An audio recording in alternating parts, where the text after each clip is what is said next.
So in this video, we're going to start talking about a linked list. This is another type of list, and we've already dealt with arrays in general. We talked about those extensively. And of course, we also talked about the array list, and we've used that quite a bit in the code as well. So the linked list is another type of list. So just as a recap, you will need to know this because of the way that linked lists work. We've already seen that an array is an indexed list of items. So they can be primitive types, for example, ints, doubles, booleans, those types of things in the case of a normal array. Or of course, we can also use objects in the case of an array list and actually store them like that. So we've seen how to access individual elements by using an index. So the sixth item, for example, would be found at index position 5. So just as a quick recap, let's just look at this on the screen.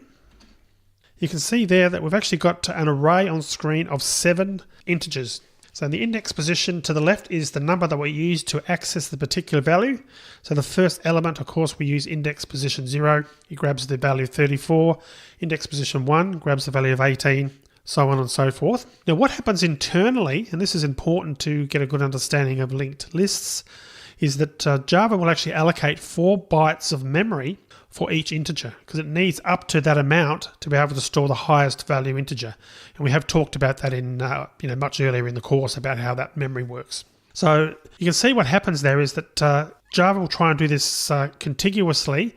So you can see in this case what it's done, there's actually a formula that Java can use to actually figure out which address, which physical memory address to use to grab the value. So what it can do quite simply, it can look at the base address. This is actually for the first element in the array.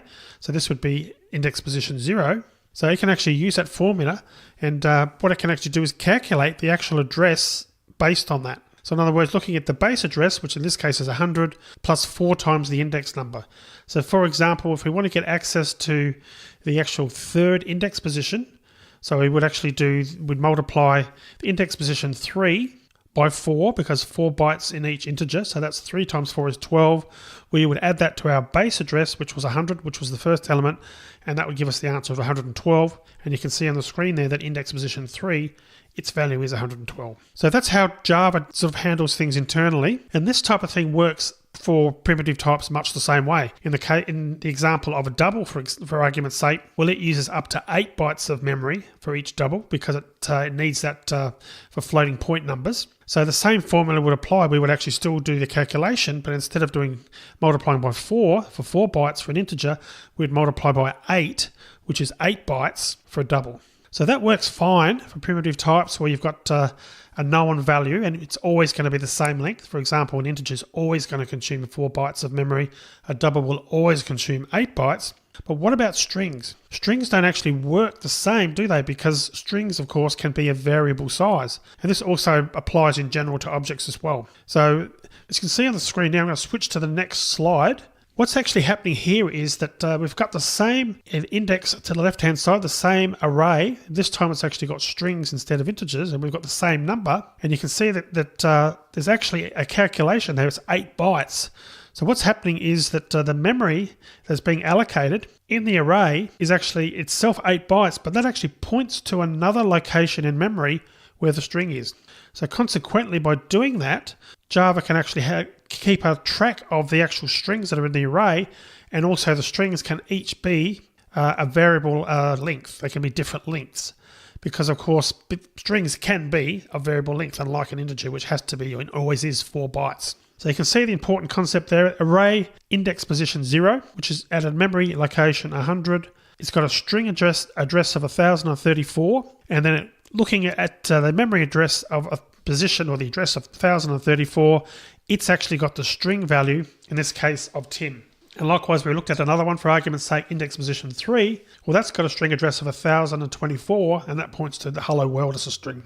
So that's what's happening internally. Now, if we actually printed that out, we actually went through and did a for loop and actually printed that out. The actual order that would come out is actually Tim, Australia, Java, hello world, done, array, and array list. Because of course it's actually going through the index positions from 0 to 6. So it's looking at the first one, pointing to 1034, Tim. Looking at the next one, index position 1, 1037, Australia.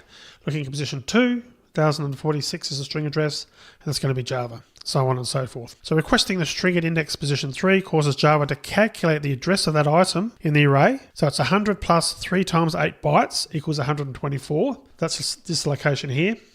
but it then actually uses the string address to actually find the actual string. So that's what's actually happening internally by Java automatically. It's not something you need to know too much about. The other thing to note is with all these strings over here to the right hand side, once your program stops executing or it goes out of scope in some way, the variables are no longer needed, then there's this process called Java's garbage collection, which goes through automatically and frees up that memory. So it releases it so it can actually be used again. So that again has all been happening behind the scenes, and it's not something you need to worry about. And just the final point here to make is that the actual string addresses do not need to be contiguous. So in other words, you can see here that one of the string address here for index position 4 is actually address 4000, but some of the other ones have got completely different numbers. So the point here is that things can be completely different, and that's the way that it happens, and it's done internally by Java.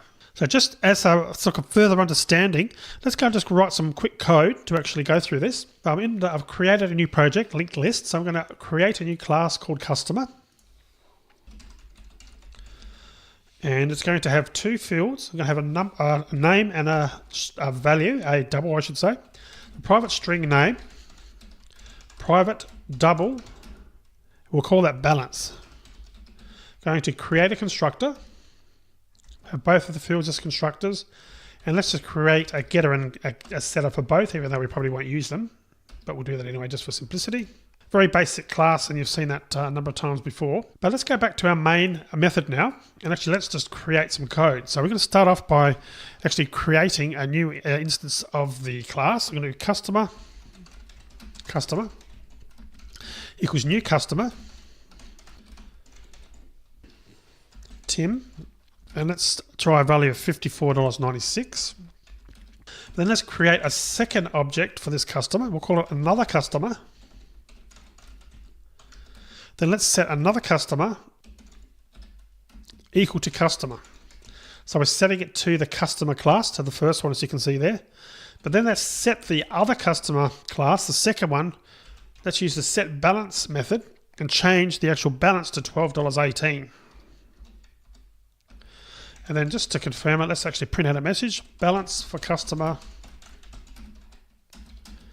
and customer.getName is customer.getBalance.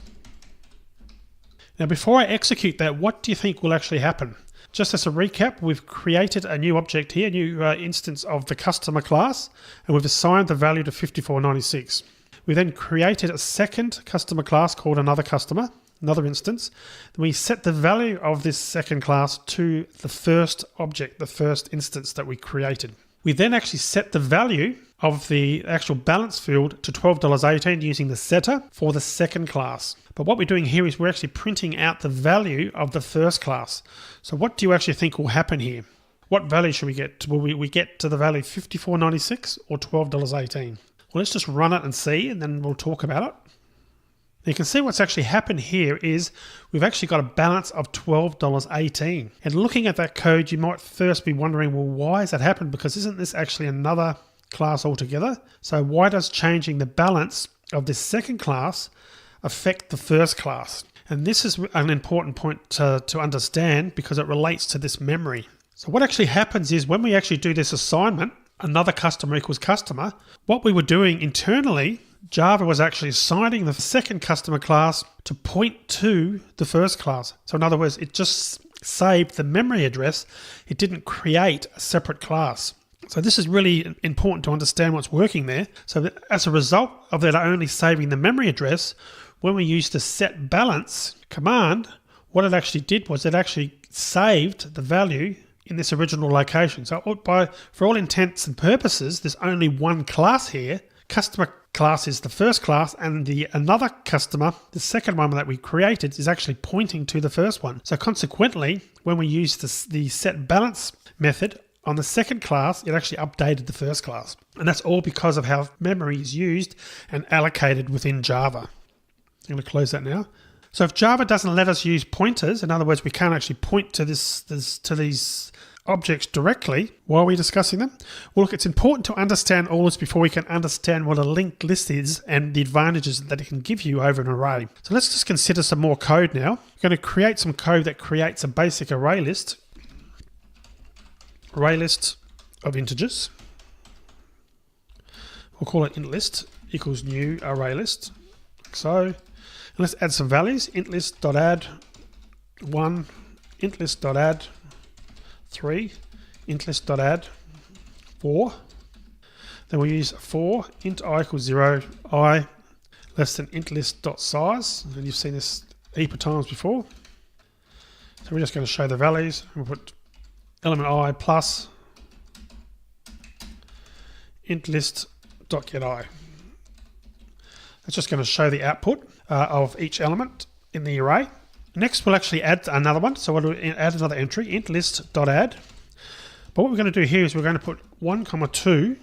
And what that actually does is that's inserting the actual number, in this case the number 2, in position, index position 1. So in other words, it's going to add the number, starting the first element position was position 0, of course, which had the value of 1. We're using element index position 1, which should store it immediately after the 1. So in other words, it's the second element, and we're storing the value of 2. So let's just confirm that that works, and we'll actually do a printout after that as well. So let's now run it. So what should happen is the first time we get 3 outputs, 3 entries that are in the array list, and the second time we should get 4 entries. So let's just run that. So you can see on the screen there, we've got element 0's got the value 1, 1's got value of 3, 2's got the value of 4. The second time around, you can see that clearly this has been inserted. So what's actually happened is in order for that to be inserted, the other entries all had to be moved down. So the element position 2, the value of 3, and element position 3 with the value of 4, they had to be moved down to make space for this new entry. Now this is not a big deal in terms of computer processing time when we're dealing with a small array, as you can see on the screen here. We've got 3 or 4 elements.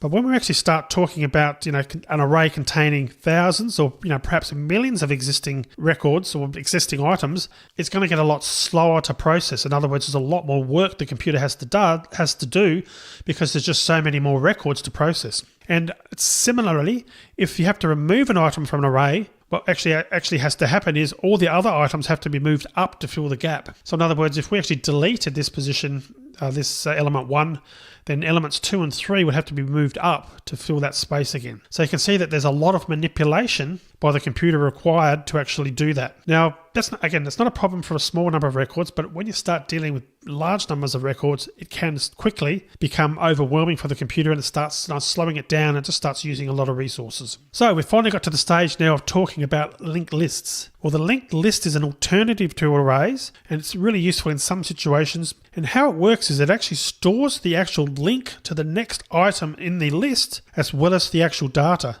So hence the name linked list. So in other words, each element in the list actually holds a link to the item that follows it as well as the actual value you're wanting to actually store as well. So a good example of that is to go back and look at our list that we talked about earlier. I'm going to go back on the screen and show that. So that's our original string list that we talked about. But if we go to the next screen, this is how a linked list works. So you can see in this case, the first element, which was the value Tim, which we had assigned a value of the memory address of 1037, you can see that it now points to the next one, which is Australia, the value of Australia at position 1046. It then points to the next one, which is Java at position 1024, and so on and so forth.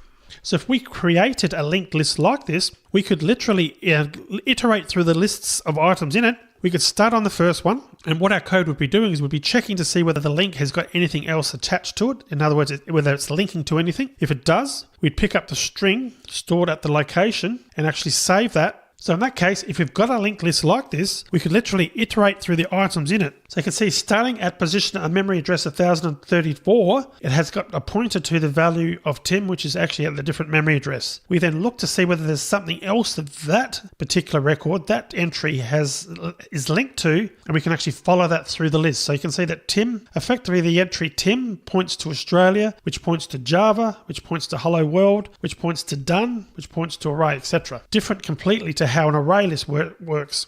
As a further example, let's just say that we're looking at this linked list and it's got some values, as you can see there, and it's actually a list of places but perhaps you might want to visit when you're in Australia. In this case, you want to start at Sydney, you want to go to Melbourne, then go to Brisbane and Perth and so on, and ultimately end up in Darwin. But let's just say that after creating this list, you decided to add a visit to Alice Springs on the way to Melbourne. So So what we need to do is insert Alice Springs after Sydney. Now with a traditional array, you'd actually have to move all the other cities down to make room for that, as you saw in the code we just showed on the screen.